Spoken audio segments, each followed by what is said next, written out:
and the hunter scrabbled to his feet in sheer terror. His hand jumped instinctively to the bag hanging from his belt. He fought with the lashings, desperately wrenching them free until he could tear the fibre sack loose and hold it before him. The creature's eyes flashed. It screamed out and lunged at him, sending the bag flying from his grip and skidding across the ice into the mouth of the tunnel.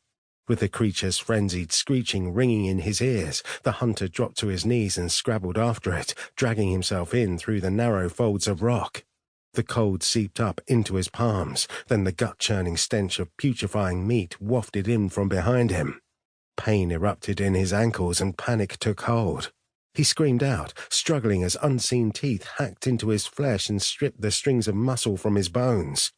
Clouds of steam billowed up into the night as his blood spilt out in rivers, and the freezing air congealed with the crunching of bone.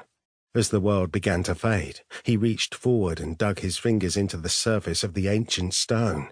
Then, with all that remained of his strength, he heaved himself on into the dark. Chapter 1. Nam-myoho Renge Kyo. 1. Harmsworth Island, Russian Arctic. Present day.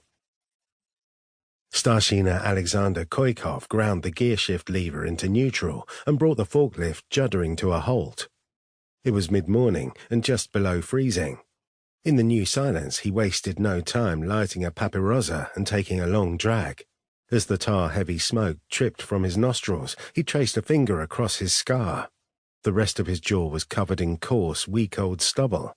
But nothing had ever sprouted from the distinctive hook of scar tissue gouged into his cheek, not a single bristle, and now the cold was causing it to ache.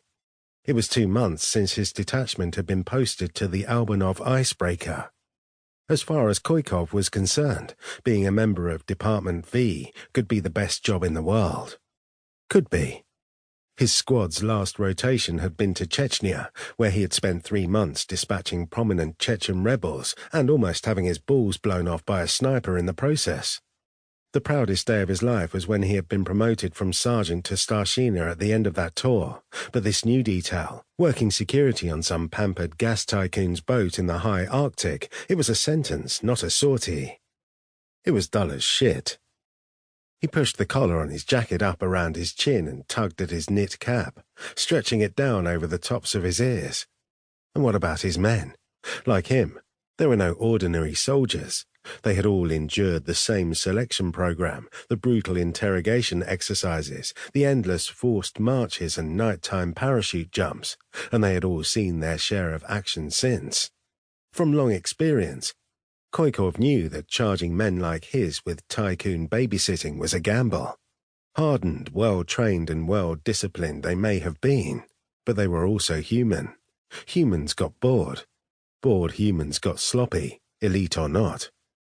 He watched as Junior Sergeant Sharova and Private Dolgonazov emerged from behind one of the half-dozen barrack blocks dispersed around the incomplete runway at the heart of the old military compound. The only other things still standing were a couple of rusting, partially collapsed hangars, an old crane and the 3 conjoined concrete bunkers peering up out of the bedrock right in front of him. Trails of steam gushed from the men's shoulders as they rolled another enormous metal drum towards the forklift. Moments later, they were joined by Private Udina, whose bear-like stature made a toy of his rifle as he slung it around onto his back and pitched in. Koikov had half hoped that the sub-team's deployment onto the island itself might have boosted their morale a little, at least served as a distraction, but the expressions on the faces of the 3 men only reconfirmed what he already knew. Clearing up a bunch of old petrochem containers in sub-zero temperatures was a million miles short of stimulating. He restarted the forklift's engine and lowered the carriage so that they could heave the recumbent drum up onto the forks. With the clamp secured over the top of it, he then killed the engine once more and jumped out of the cabin. He slapped a palm against the side of the drum. "How many more are there?" 50 or 60, Sharova replied. "Plus a bunch of smaller canisters, mostly full." "Can we be finished today?" Before Sharova could respond, Dolgonazov let out a loud, indignant snort and slumped back against the side of the forklift cabin. "What the fuck are we doing here, Starshina?" Koikov looked.